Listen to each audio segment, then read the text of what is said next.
आज एक और नई कहानी देखते हैं, रील्स वाली बहू। तो चलिए देखते हैं रील्स वाली बहू। रील्स वाली बहू। प्रज्ञा को रील्स बनाने का बड़ा ही क्रेज है और वो दिन भर रील्स बनाती रहती है। खाते पीते घूमते फिरते घर में कॉलेज में रील्स बनाने के कारण प्रज्ञा पूरे कॉलेज में हाईलाइटेड है। जहां उसके रील्स सभी को पसंद आते हैं, वहीं मनीषा चिंता में डूबी रहती है। एक रोज जब खाते हुए प्रज्ञा रील्स बना रही होती है, तब मनीषा कहती है, एक मिनट भी चैन नहीं है इस लड़की को। ये नहीं कि खाना तो आराम से खा ले, लेकिन नहीं, अरे थोड़ी देर रील्स नहीं बनाओगी तो आसमान नहीं टूट पड़ेगा। अरे मम्मी, इसी को तो कहते हैं डिटर्मिनेशन। तुम नहीं समझोगी ये सब। भगवान, इस लड़की को सद्बुद्धि दे। जब देखो तब टेढ़ा बाका मुंह बनाती रहती है। मनीषा की बात का प्रज्ञा पर जरा भी असर नहीं होता और वो खाते खाते रील्स बनाती रहती है। दिन बीतने लगते हैं और देखते देखते प्रज्ञा का कॉलेज भी खत्म हो जाता है। आए दिन कोई ना कोई मनीषा को प्रज्ञा की शादी करवाने का सुझाव दी जाता है। सब ठीक ही कहते हैं, प्रज्ञा की शादी कर देनी चाहिए। अपने घर के काम काज में व्यस्त हो जाएगी तो खुद ही ये रील्स और नाच गाना बंद हो जाएगा। मनीषा और प्रेम प्रज्ञा के लिए एक अच्छा लड़का ढूंढने लगते हैं और तभी विकी का रिश्ता प्रज्ञा के लिए आता है, जिसने प्रज्ञा को उसकी रील्स देखकर पसंद कर लिया था। अगले दिन विकी अपने माता पिता के साथ प्रज्ञा के घर पहुंच जाता है और प्रज्ञा साड़ी पहने हाथों में चाय की ट्रे लिए उनके सामने आती है।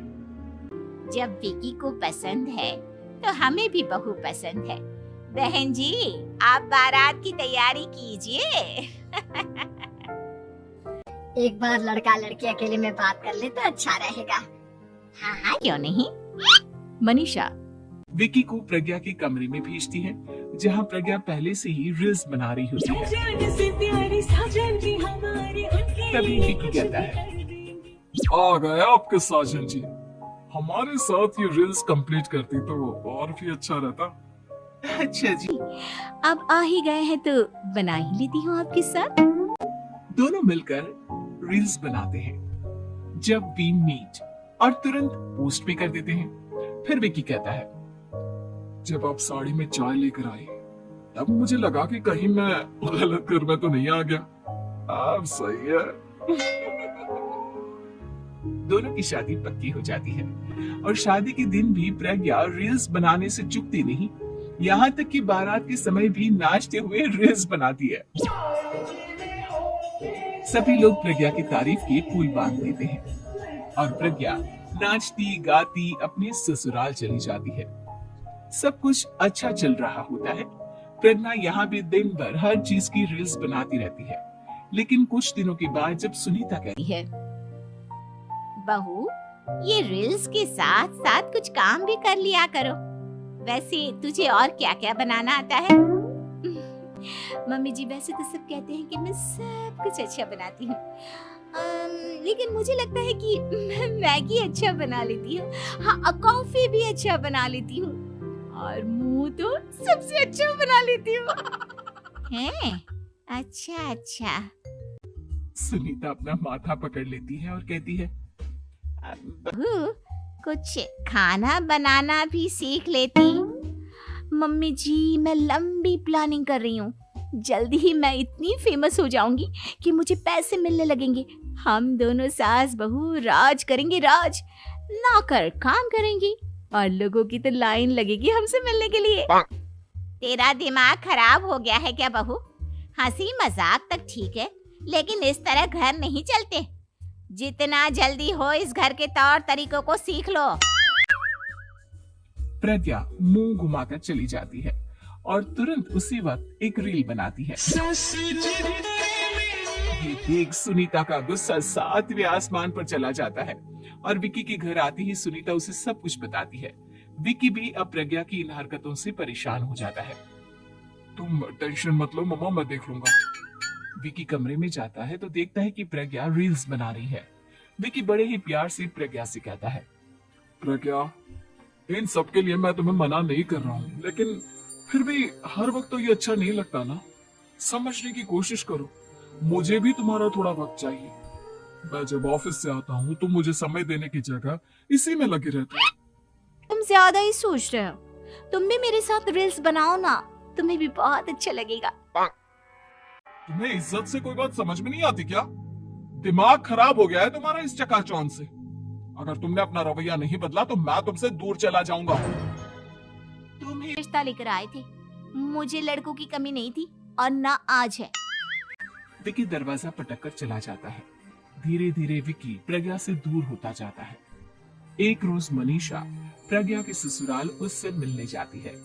तब सुनीता उससे कहती है, बहन जी अब आई हैं तो कुछ दिन यहाँ रहकर जाइएगा, आप ही का घर है। हाँ मम्मी, बहुत दिन हो गए तुम्हारे साथ एक भी रील नहीं बनाई मैंने। प्रज्ञा तुरंत अपने फोन में रील्स ऑन कर लेती है। ये सब मुझसे नहीं होता। तेरा ये भूत अभी तक नहीं उतरा क्या? बहन जी आप कुछ कहती नहीं क्या इसे? जब आप ही कुछ नहीं कर पाई तो मैं कर ही क्या सकती हूँ। सास तो वैसी ही बदनाम है। शाम को घर की लाइट चली जाती है और मनीषा प्रज्ञा से कहती है, मेरे घुटनों में बहुत दर्द हो रहा है, तू लाइट का कुछ इंतजाम करना बेटा। अच्छा कैंडल जला देती हूँ मम्मा। प्रज्ञा गाते हुए कैंडल जलाती है और खिड़की के पर्दे के पास रख देती है। मनीषा जिसे बहुत दर्द हो रहा है वो सो जाती है और प्रज्ञा हमेशा की तरह अपने रील्स में लग जाती है। उधर कैंडल की वजह से पर्दा आग पकड़ लेता है और मनीषा के कमरे में आग लग जाती है। बचाओ, कोई है बचाओ। सभी भागते हैं और विकी कमरे की आग बुझाने में लग जाता है, लेकिन तब तक मनीषा आधी जल चुकी थी। मनीषा की हालत देख प्रज्ञा रोने लगती है। विकी मनीषा को तुरंत हॉस्पिटल ले जाता है और उसे एडमिट कराता है। विकी प्रज्ञा से कहता है, देख लिया ना, तुम्हारे इस नाच गाने की वजह से आज तुम्हारी माँ की जान जाते जाते रह गई। अब पता नहीं तुम और क्या चाहती हो। उधर डॉक्टर कहते हैं, इनकी हालत बहुत नाजुक है, आधे से ज्यादा जल चुकी है। प्रज्ञा रोती हुई मंदिर में जाती है और भगवान के आगे जाकर कहती है, भगवान मेरी माँ को ठीक कर दो, मैं कसम खाती हूँ हाथ से ये रील्स बनाना छोड़ दूंगी, बस मुझे मेरी माँ वापस मिल जाए। 2 दिन बीत जाते हैं और मनीषा खतरे से बाहर आ जाती है। पेशेंट अब ठीक है, आप लोग उनसे मिल सकते हो। सब कोई मनीषा से मिलता है और प्रज्ञा सबके सामने अपना फोन तोड़ देती है। मुझे माफ कर दो मम्मा, मैंने तुम लोगों की बातों को नजरअंदाज किया। बेटा कोई भी चीज जरूरत से ज्यादा खराब है। मैंने तुम्हें रील्स बनाने से कभी मना नहीं किया, लेकिन हर वक्त एक ही चीज तो सही नहीं है। मैं समझ गई हूँ मम्मा, आई एम सॉरी। प्रज्ञा उस दिन से रील्स बनाना छोड़ देती है और पूरी तरह से अपने घर में ये सब मुझसे नहीं होता। तेरा ये भूत अभी तक नहीं उतरा क्या? बहन जी आप कुछ कहती नहीं क्या इसे? जब आप ही कुछ नहीं कर पाई तो मैं कर ही क्या सकती हूँ। सास तो वैसी ही बदनाम है। शाम को घर की लाइट चली जाती है और मनीषा प्रज्ञा से कहती है, मेरे घुटनों में बहुत दर्द हो रहा है, तू लाइट का कुछ इंतजाम करना बेटा। अच्छा कैंडल जला देती हूँ मम्मा।